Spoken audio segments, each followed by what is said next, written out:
Hi, parents. Thanks for joining me again. Today, we're going to work on a really simple, easy, fun game of comparing numbers by using your child's name. So let's get started. Here's a simple way that you can help your child learn more about equal to, less than, more than, and also integrate it with graphing.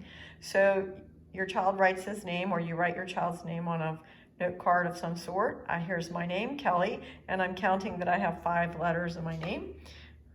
1, 2, 3, 4, 5. For our younger students, we might actually want to build 5 with some tiles or some counters of some sort to indicate that there are 5 letters in this name.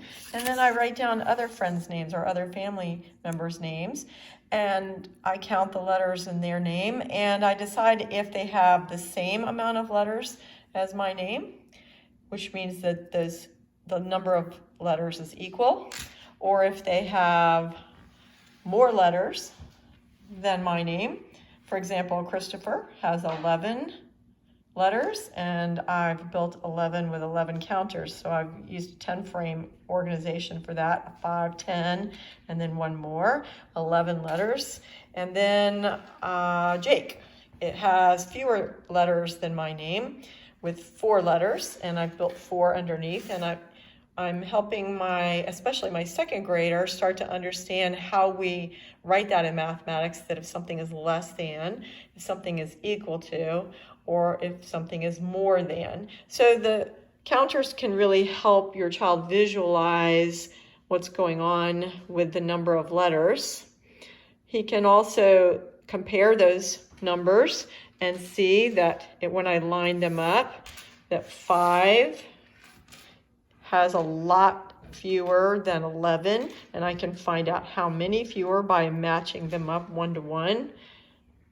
1, 2, 3, 4, 5, and I can visually see that Christopher has 6 more letters than Kelly, and I can do the same with my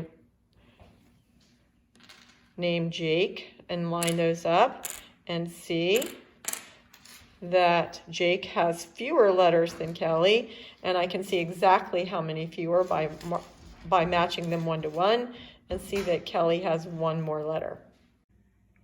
I can extend that into helping my child build a line plot graph. So I just took some index cards and have made a number line from 1 through 11. And now I can take other friends or family members' names and find out where they go on my number line. For example, Jake had 4 letters, so I put him in the column above 4. Devin has 5 letters, so I put that in the 5 column. Will has 4 letters as well. Sade has 4 letters, so I can see how many people have 4 letters. Constantine has 11 letters, so I put that above the 11. So does Christopher. Christopher has 11 letters. So I'm building a line plot graph. My name Kelly has 5 letters, just like Devin or Devon. Christina has 9 letters, so I put that in the 9 column. Elizabeth also has 9 letters. And finally, my last name has 3 letters, Sam. And now I can see that I've built a line plot graph, and now I can start to see which column has the same amount. For example, I see that the 5 column and the 9 column and the 11 column each has 2 people. So we have 2 people for 11, 2 people for 9, and 2 people for 5. Whereas I have more in my 4 category. I can see that there are 1, 2, 3 people that have 4 letters.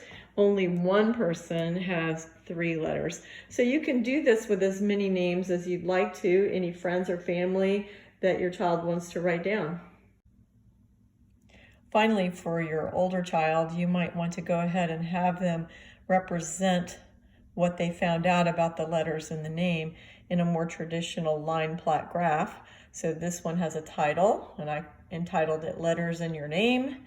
The X's on the graph represent one person for each X, and the numbers down below on the number line represent how many letters are in each person's name. So I just took what we built together with the cards, and I've represented it in a more traditional line plot graph.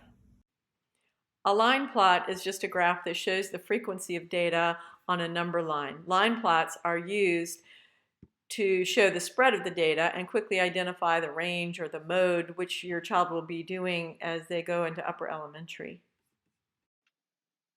Using the letters in your name activity can be a jump start to comparing numbers of things all around the house. You can use a line plot graph or other kinds of graphs to keep that data. You can start to think about how many books you've read, or how many windows you have in your house, or how many doorways you have in your house, and let your child um, run wild with his imagination and start graphing and comparing all kinds of numbers. So thanks for stopping by today, and we'll see you next time.